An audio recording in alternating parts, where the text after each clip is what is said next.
할렐루야. 같이 합니다. 내 믿음이 크도다. 여러분의 믿음이 크십니까? 이 시간 말씀을 통해 믿음이 커지는 시간, 은혜가 되기를 간절히 바랍니다. 2014년도예요. 오래됐지요. 그때 15개국의 아동들을 중심으로 해서 삶의 만족도를 조사한 적이 있어요. 근데 그때의 만족도, 다시 말하면 행복도예요. 근데 대한민국의 아이들이 그때에 얼마만큼의 순위가 나왔냐면 꼴찌였어요. 꼴찌. 1등이 네덜란드, 미국, 폴란드, 한국인데 저기 네 번째가 아니라 15위예요. 15위. 그러니까 한국 아이들이 얼마나 많이 공부해요. 공부는 세계 최고예요. 그런데 행복은 꼴찌라는 거지요. 이게 2014년도에 나왔던 통계 자료인데요. 그 당시에 많은 사람들이 그랬습니다. 물질적인 것은 부족하지 않답니다, 우리 아이들이. 그런데 삶에 대한 만족은 꼴찌라는 거지. 머리는 최상이에요. 근데 행복은 꼴찌라는 거예요. 참 안타깝지 않습니까? 그로부터 시간이 지금 상당히 많이 흘렀어요. 거의 10년 가까이 흘렀지요. 근데 그 중간에 우리가 이제 코로나를 겪었습니다. 코로나를 겪고 10년이 지나서 우리 아이들의 행복, 만족도는 도대체 얼마큼 될까를 또다시 조사해 봤어요. 그랬더니 코로나를 겪으면서 우리 아이들의 극단적인 선택이나 이런 아주 힘들어하는 우울감들이 지난해에 비해서, 그때에 비해서도 3배가 더 늘어났대요. 그러니까 무슨 말이에요? 행복하대요? 불행하대요? 불행하대요.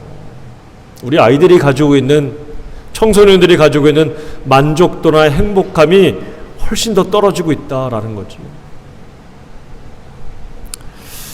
여러분, 도대체 왜 우리 아이들이 행복하지 않을 걸까요? 왜 이렇게 시간이 지나면서도 물질적인 풍요나 부족함이 없는 상황에서도 왜 인생은 도대체 행복감을 얻지 못하는 걸까? 그러면서 이런 생각이 들었어요. 행복이라는 것이 뭘 많이 가졌다고, 뭘 고급진 것을 가졌다고 얻어지는 것이 아니구나. 근래에는 이런 얘기도 들었어요. 20대들이 명품들을 그렇게 많이 구입하고 파산하는 경우들이 있다는 거예요. 그러니까 무슨 얘기냐면, 남들에게 보이기 위해서 자신의 것을 이렇게 막 드러내기 위해서 살아가는구나. 타인의 의식을 그렇게 주목하면서 살아가는구나. 그래서 정작 내 안에는 행복이나 기쁨이나 만족이 없구나라는 거지요. 물론 없는 것보다 있는 게 낫기는 하겠지요. 하지만 행복이라는 것 꼭 물질의 기준만 가지고 물질로만 행복의 기준이 되는 것은 아니라는 것을 우리가 깨닫고 살아야 될 텐데, 그것을 알지 못하는 것이 참 안타깝다는 생각이 들었어요. 사람이라는 게 어떤 마음입니까? 9개 가지면 만족할까요? 9개 가진 사람은 하나를 더 채우고 싶어 하더라고요. 그렇지요. 10개 가지면요, 100개를 채우고 싶어요. 이게 사람의 욕심이라는 게 끝이 없어요. 그래서 무슨 얘기냐면, 지금 내게 있는 것에 대해서 만족하고 감사가 없으면 인생은 불행해질 수밖에 없다.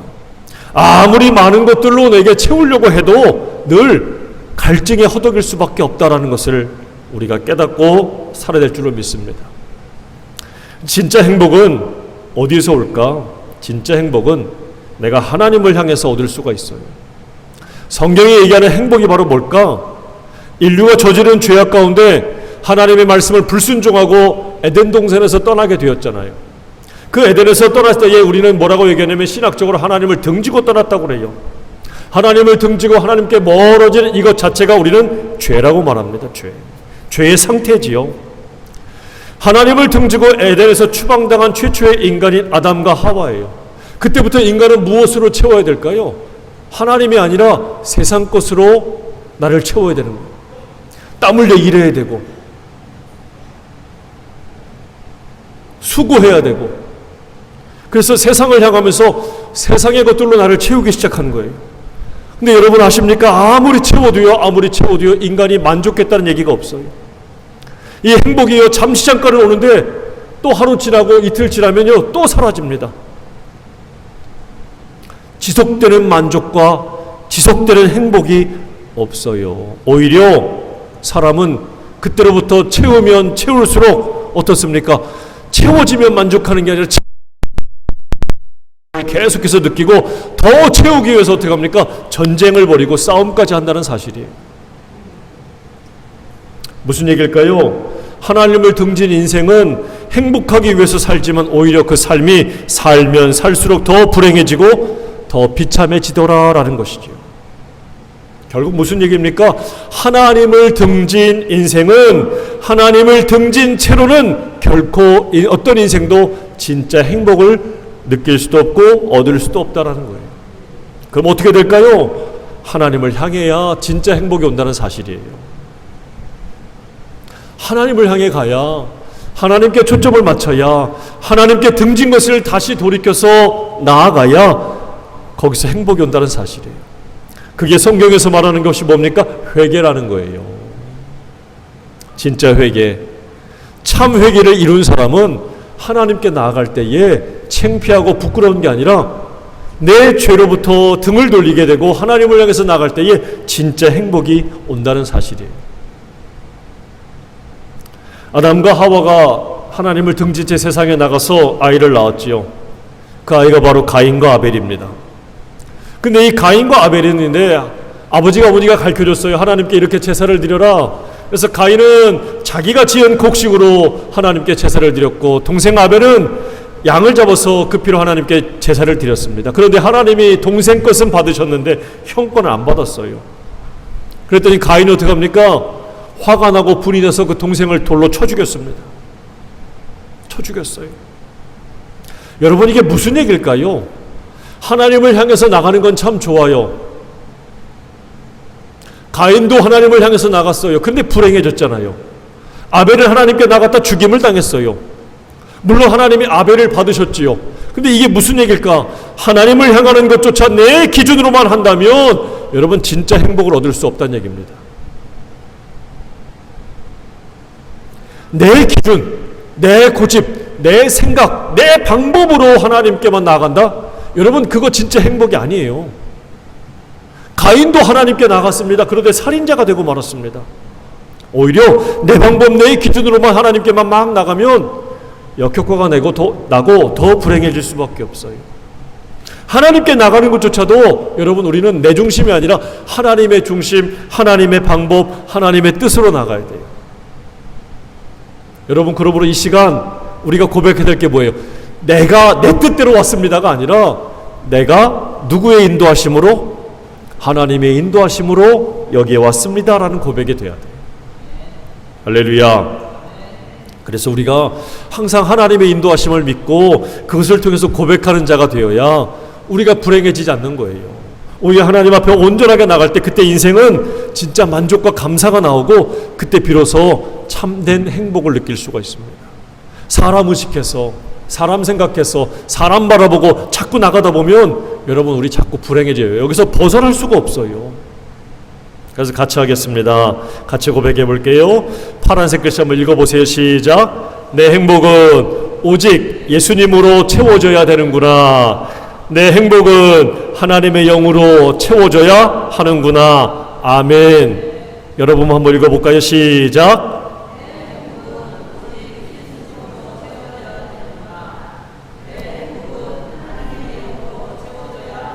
할렐루야. 내 행복이 누구로 채워져야 돼요? 예수님과 우리 하나님의 영으로, 성령으로 채워져야 돼요. 물질로 채워지면 그때는 좋을 것 같은데 얼마 가나 보세요. 여지껏 많이 경험하셨잖아요. 얼마 못 가더라고. 얼마 못 가요. 여러분, 오늘 우리가 가져야 될 것이 바로 이 믿음이에요. 아, 내가 누구로 채워져야 된다고요? 예수님으로 채워져야 돼. 여러분, 이 믿음이 되시기를 간절히 바랍니다. 이 믿음을 가져야 돼요. 이 믿음을. 내 속에 누구로 채워져야 된다고요? 예수님으로 채워져야 된다. 하나님의 영으로 채워져야 된다. 이 믿음이 있어야 돼. 근데 문제가 있어요. 이 믿음이 작동을 해야 되는데 정작 중요할 때 작동을 안 한다는 거예요. 작동해라 눌렀는데 작동을 안 해. 여러분들도 이런 경험 있으세요? 불을 딱 스위치를 켰더니 형광등이 깜빡깜빡 안 들어와. 들어왔다 나갔다. 그래서 전등을 새 걸로 갈았어요. 근데도 이게 안 꺼져요. 안 돼요. 또다시 전등을 새 걸로 갈았는데도 또 꺼졌다 켜졌다 깜빡깜빡해요. 선이 낡았나 싶어서 선을 바꿨습니다. 근데 선도 역시 깜빡거리 현상을 막을 수가 없었습니다. 왜 그럴까? 얘 때문에 그러더라고요. 전등 안에는 안정기라는 게 있어요. 전류를 일정한 흐름으로, 이게 불규칙하고 불안정하기 때문에 일정한 흐름으로 계속해서 보내야 되는 안정기라는 게 있어요. 얘를 갈아줬어요. 비싸요, 이것도. 그래서 싹 갈아줬더니 이게 이 깜빡거림 증상이 싹 사라지고 말았다는 사실이지요. 여러분 이런 경험 있으세요? 믿음이 작동해야 돼요. 그런데 여러분의 믿음이 어떻습니까? 가끔 깜빡깜빡하지 않아요? 들어왔다 나갔다 하지 않아요? 믿음이 켰다가 꺼졌다가 오락가락하지 않습니까? 오락가락하지 않아요? 어느 때는 믿음이 있는 것 같은데 어느 때는 전혀 믿음 없는 것 같고, 왜 이럴까 도대체? 그러면서 기껏 하는 말이 믿긴 하는데 어쩔 수가 없어요. 아니, 믿긴 하는데 어쩔 수가 없다는 얘기는 도대체 믿는다는 얘기예요? 안 믿는다는 얘기예요? 어떤 얘기입니까? 어떤 사람들이 그래요. 깜빡이는 내 현실이 더 문제지 내 믿음이 문제인가요? 오히려 세상이 문제라는 거예요. 내가 문제가 아니라는 거지. 여러분, 이런 신앙은 이중적인 신앙이고, 이런 태도는 마치 신앙은 신앙이고 현실은 현실이라는 이런 이중적인 잣대를 가지고 있는 모습이라고 할 수 있습니다. 그래서 필요한 게 바로 뭐냐? 신앙에도 안정기가 있어야 돼요. 형광등에만 계속해서 켜지게 만드는 안정기가 필요한 게 아니라 내 신앙에도 안정기가 필요한 거예요. 안정기. 이 안정기라는 게 앞에 설명했지만 전류를 계속해서 불규칙하게 보내면은 전구가 결국 타버립니다. 그 안에 필라멘트라는 게 타버리고 형광물질에 제대로 도달할 수가 없어요. 그래서 이 전등 같은 경우에는 일정한 전류를 계속해서 똑같이 보내주는 안정기가 필요한 거예요. 마찬가지입니다. 신앙의 안정기가 바로 뭘까요? 기도예요, 기도. 내 신앙이 계속해서 들어왔다 나갔다 깜빡깜빡하지 않도록 만드는 그 안정기가 바로 기도하는 거예요. 기도는 믿음이 제대로 되는 것이 바로 기도라는 것입니다. 한번 생각해 보세요. 왜 내 신앙이, 내 믿음이 깜빡깜빡할까? 왜 그럴까? 기도가 깜빡깜빡거려서 그래요. 기도가 되다가 안 되다가 하다가 말다가, 그리고 그 기도의 주가 되시고 대상이 되시는 예수님을 바라보지 않고 채우지 않았기 때문인 거예요. 결국 내 안에, 다시 말하면 예수로 채워져야 되는 거예요. 내 안에 예수님으로 가득 차야 되는 거예요. 그래서 히브리서 기자가 12장 2절에 믿음의 주요 온전케 하시는 이인 누구를 바라보라고요? 예수를 바라봐라. 다시 말하면 네 안에 예수님으로 채워야 돼, 이 말이에요. 예수로 채워져야 이 불완전한 전류가 흐르는 현실에서도, 이 불완전한 세상에서도 내 삶의 일정한 빛을 만드는 이 안정기가 계속해서 작동을 해서 내 믿음이 작동해야 될 때에 작동을 하고 내가 온전한 그 믿음으로 살아가야 될 때에 살아갈 수 있게 된다라는 사실입니다. 다시 말하면 예수님을 놓치면 기도가 흔들리고 세상을 바라보는 내 믿음이 흔들리다 보니까 계속해서 세상을 바라보면서 사는 내 눈은, 내 마음은 어떻습니까? 불안하고 두려운 거 투성인 거예요. 코로나 시대를 겪고 나서 아이들이 우울감이나 극단적인 선택을 하는 경우가 3배가 늘었다고 합니다. 무엇을 바라보고 있다는 얘기입니까? 지금 이 땅의 아이들이 이 불안한 세상만 바라보고 있는 거예요. 그 말은 뭐냐? 그 아이들에게 영향을 미치고 선한 영향을 미쳐야 될 어른들이 예수를 아니라 어른들이 뭘 바라보고 있다는 얘기입니까? 세상을 바라보고 현실만 바라보면서 아유 죽겠다만 하는 거예요. 결국 아이들은 어른들을 보고 배워서 그렇게 선택하는 겁니다. 이 땅에 있는 이 사람들이 지금 뭐라는 거예요? 이 불안한 현실만 바라보면서 죽겠다만 남발하는 거예요. 죽겠다.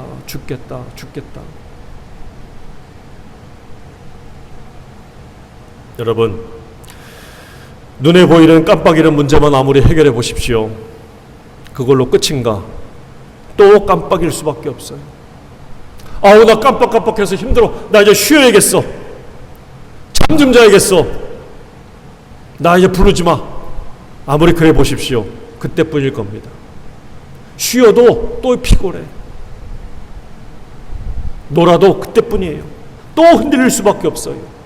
그러므로 오늘 이 시간 우리는 우리의 신앙을 다시 한번 점검해서 내 신앙의 안정기가 켜 있는지를 제대로 작동하는지를 점검해서 하나님 앞에 온전하게 설 수 있는, 그래서 이 불안한 시대에서 같이 불안에 떠는 것이 아니라 정말 내 마음의 안정과 평안함이 임하는지를 여러분들 점검할 수 있기를 간절히 바랍니다.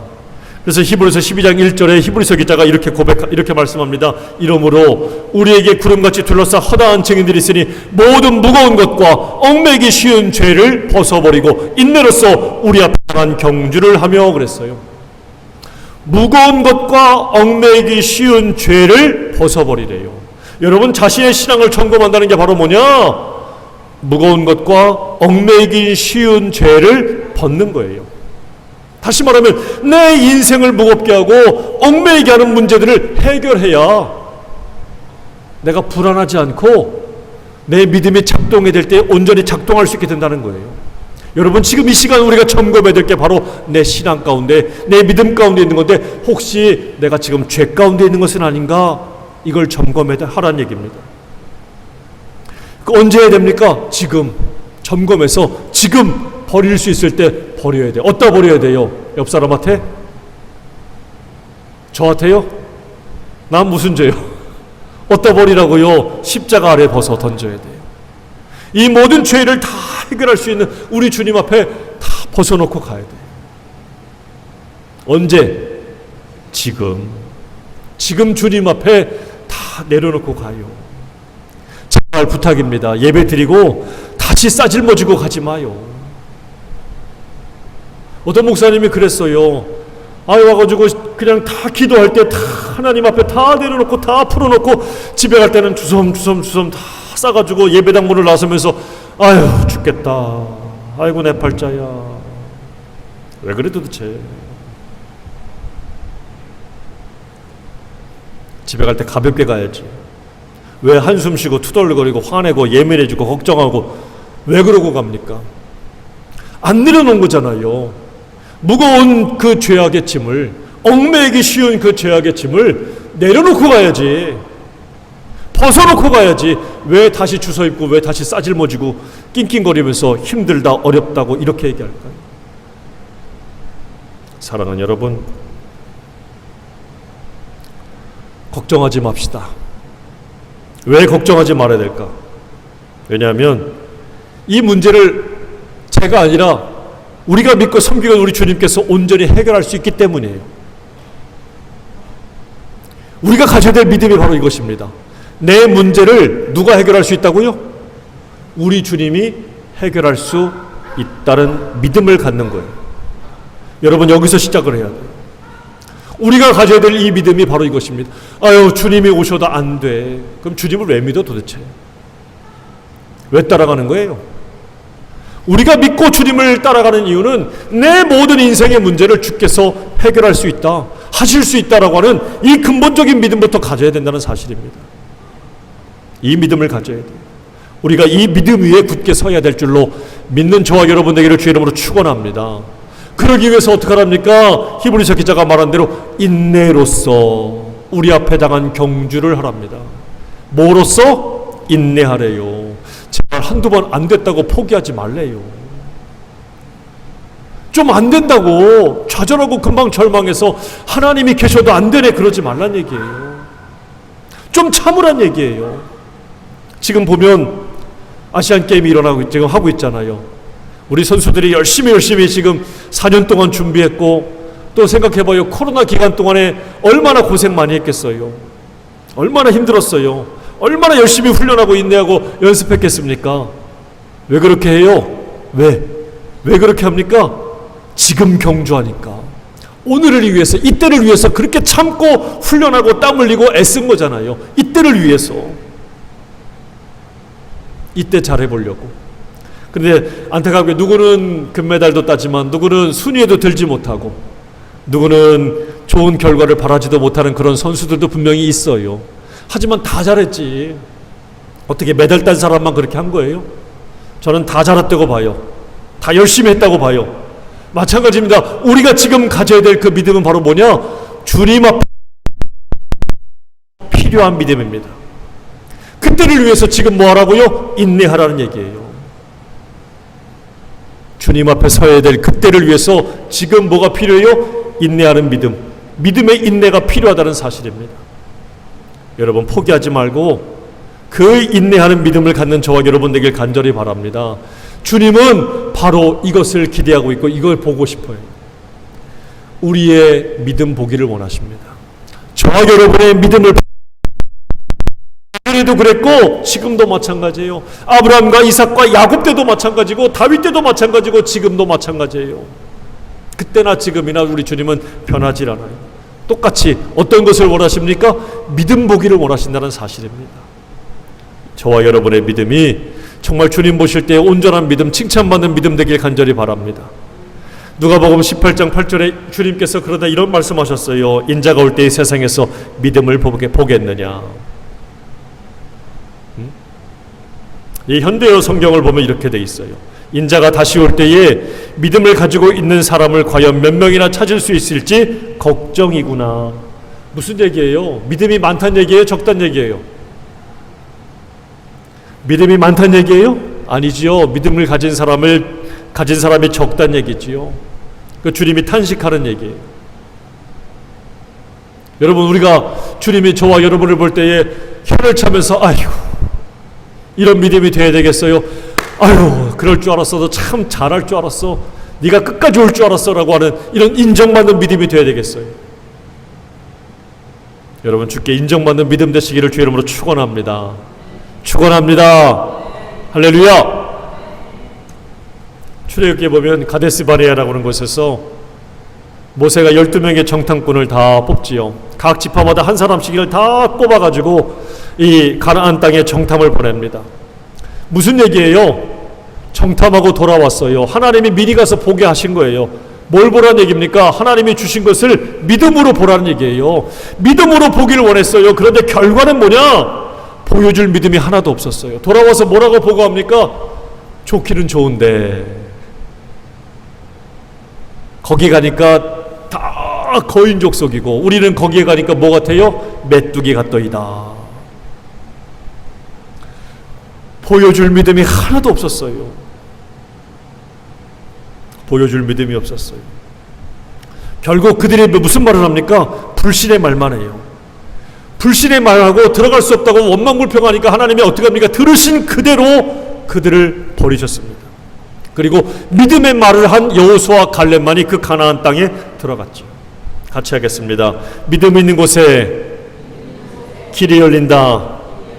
믿음 있는 곳에 기회가 있다. 믿음 있는 곳에 평안과 축복이 있다. 할렐루야. 믿음을 가지세요. 믿음을 보여드리세요. 이 믿음을 가져야 그곳에 길이 열리고 기회가 있고 축복이 있어요. 온전한 믿음이 되시기를 간절히 바랍니다. 그래서 우리가 자신에 대해서도 나 자신에 대해서도 이 믿음이 필요해요. 같이 파란 색깔 읽겠습니다. 시작. 주님이 함께 하시면 나는 어제보다 오늘보다 내일이 더 좋아질 것입니다. 주님이 함께 하시면 우리 가정은 어제보다 오늘보다 내일이 더 좋아질 것입니다. 주님이 함께 하시면 우리 교회는 어제보다 오늘보다 내일이 더 좋아질 것입니다. 할렐루야. 믿으십니까?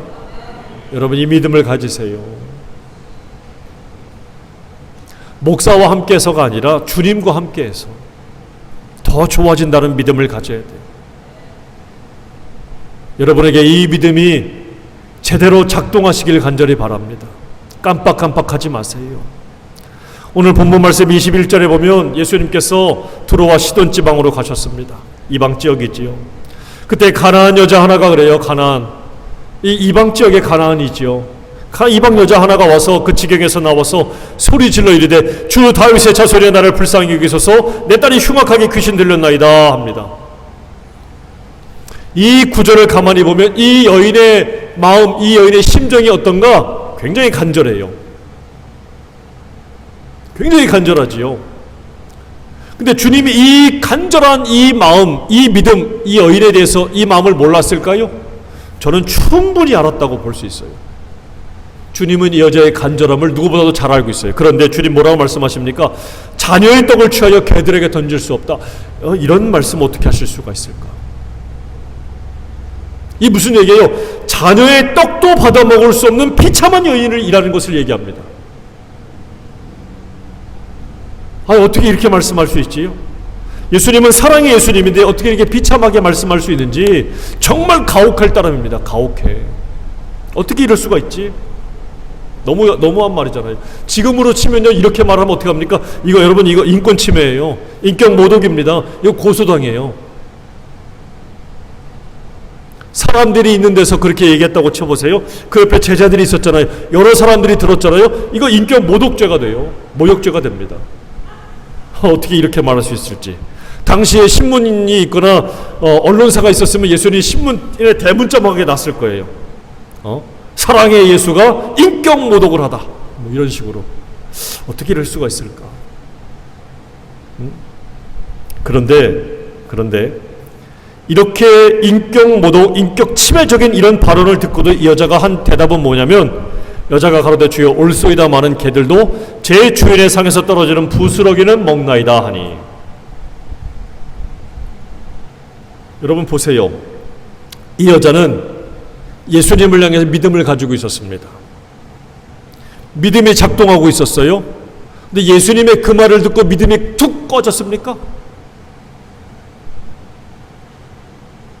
아니에요. 믿음이 작동해야 될 때 제대로 작동하고 있어요.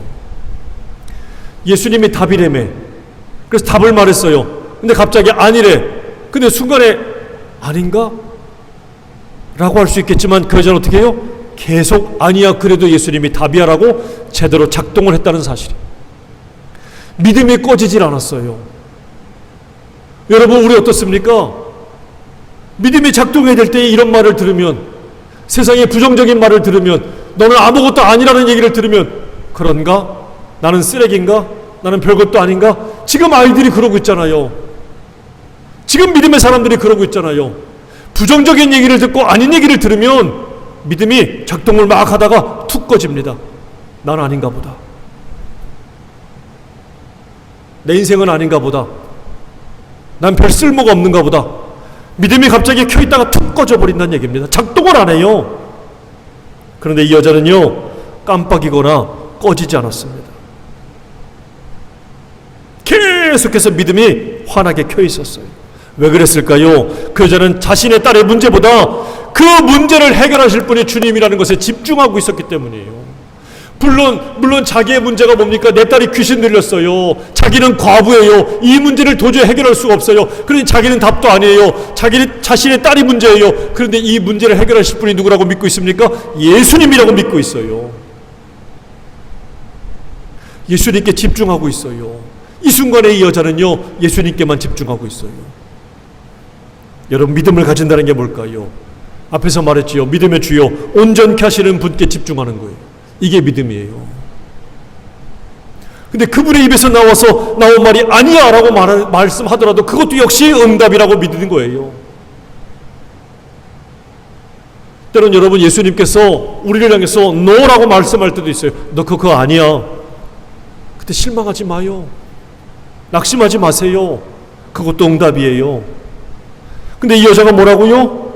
올소이다마는 개들도 주인의 상에서 떨어지는 부스러기를 먹잖아요.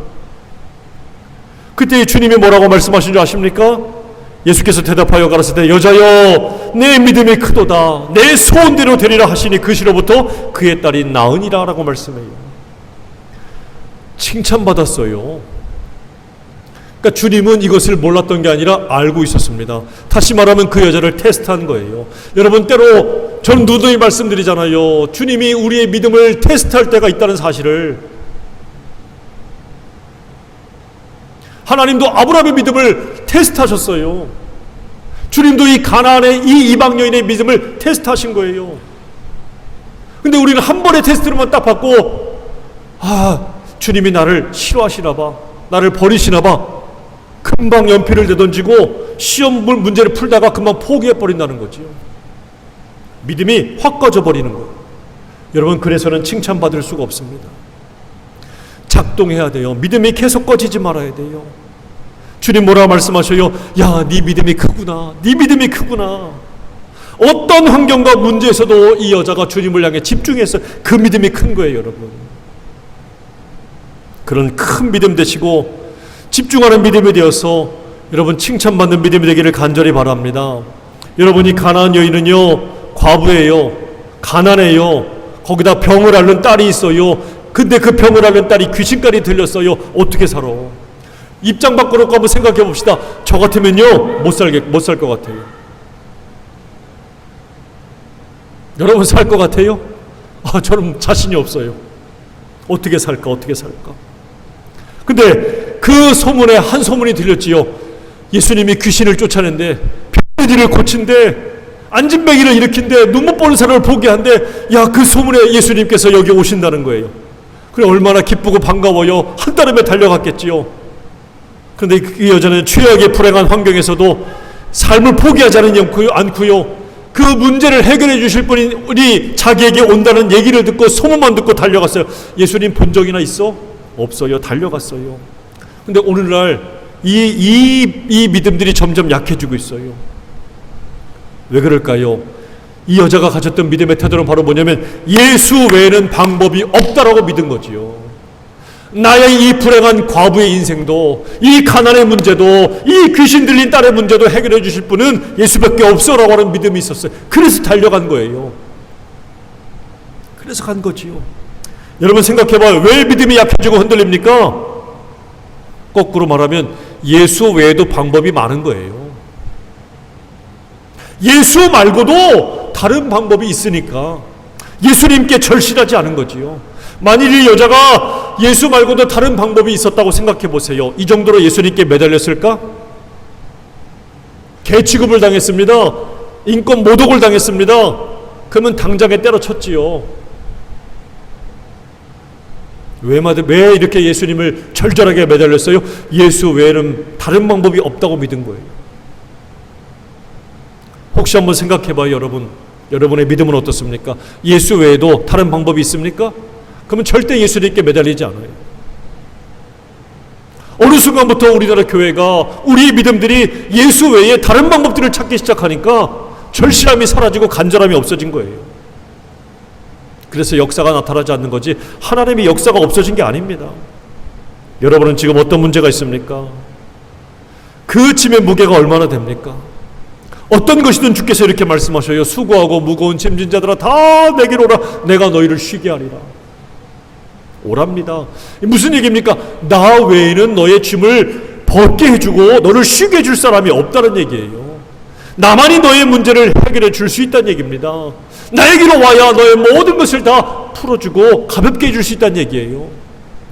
예수님께만 가야 여러분 해결될 것을 믿는 이 믿음을 가지는 저와 여러분에게를 주의 이름으로 축원합니다. 예수만이 방법이고 예수만이 길이에요. 예수 외에는 다른 방법이 없다는 절실한 믿음이 이 시대에 우리가 다시 깨어나고 다시 가져야 될 믿음입니다. 제이비 필립스라고 하는 사람이 쓴 You God is too small이라고 하는 영어 제목인데, 당신의 하나님은 너무 작다라는 거예요. 무슨 얘기냐면 내 인생의 크기는 내가 믿는 하나님의 크기에 따라 결정된다라고 하는 이런 얘기가 있습니다. 내 인생의 크기는 뭐라고요? 내가 믿는 하나님의 크기에 따라 결정된대. 다시 말하면 내 믿음의 그릇은 얼마나 되냐 이거예요. 저 유리컵만 하냐? 아니면 저 세숫대야만 하냐? 여러분의 믿음의 그릇의 크기는 어느 정도 됩니까? 유리컵만 하면 유리컵만큼의 하나님을 만날 수밖에 없고, 세숫대야만 하면 세숫대야만큼의 하나님을 만날 수밖에 없어요. 호수 같은 믿음을 가지면 그만큼의 하나님 만나고, 바다 같은 믿음을 가지면 바다 같은 믿음을 만날 수 있고 하나님 만나게 되는 거예요. 우리가 구약에 보면 아브라함의 믿음의 조상 아브라함이 나오지요. 아브라함은 여행을 하면서 하나님을 따라가면서 무엇을 봅니까? 날마다 저 하늘에 떠있는 별을 봅니다. 셀 수 없는 그 별을 보고 하나님을 믿어요. 바닷가에 이르러서는 그 바닷가에 있는 수많은 모래를 보면서 하나님을 찾고 하나님을 기도했어요. 아브라함의 믿음의 크기를 보세요. 저 하늘을 품고 바다를 품었어요. 그랬더니 얼마만큼의 큰 하나님을 만납니까? 하늘 같은 하나님, 바다 같은 하나님을 만나잖아요. 내 믿음의 그릇이 요만큼만 되면 요만큼의 하나님만 만나는 거예요. 작동을 할 수가 없어요. 여러분, 큰 믿음을 가져야 주님을 만날 수가 있습니다. 그리고 믿음의 역사와 그렇게 주님을 찾을 때 믿음의 역사가 일어나고 문제가 해결되는 축복을 받을 수 있고 주님께 마침내 칭찬받는 믿음의 사람이 된다는 사실입니다. 같이 합니다. 내 믿음이 크도다. 내 믿음이 크도다. 할렐루야. 여러분, 이런 축복을, 이런 칭찬을 받는 성도가 되기를 주의 이름으로 축원합니다.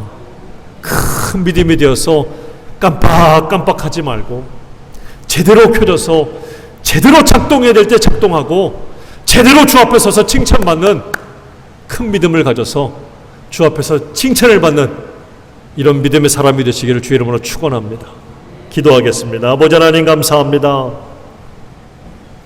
주님, 어느 때 우리 믿음이 온전히 작동해야 될 텐데 켜졌다 꺼졌다, 믿었다 말았다, 기뻤다 슬펐다, 하나님, 깜빡이는 세상처럼 믿음도 그에 따라서 같이 깜빡이는 것은 아닌지 나 자신을 돌아봅니다. 믿음의 주여, 온전케 하시는 분인 예수님을 끝까지 바라볼 수 있도록 도와주시고, 예수님 외에는 어느 누구도 나의 방법이나 대안이 될 수 없다는 분명하고도 간절한 이 가나안 여인과 같은 믿음을 갖게 하셔서 주님께 내 믿음이 크다라고 하는 칭찬을 받는 우리 성도들 되게 도와주시옵소서. 이 시대에 정말 우리가 가져야 될 믿음이 바로 이것인 줄로 믿으니 이 믿음으로 주 앞에 온전히 서고 이 깜빡이는 세상에서도 하나님 환하게 믿음의 등불을 켜서 어두움 가운데 있는 영혼들을 주께로 온전히 인도할 수 있는 하나님의 거룩한 일꾼들이 되게 도와주시옵소서. 감사하고 예수님의 이름으로 기도드립니다. 아멘.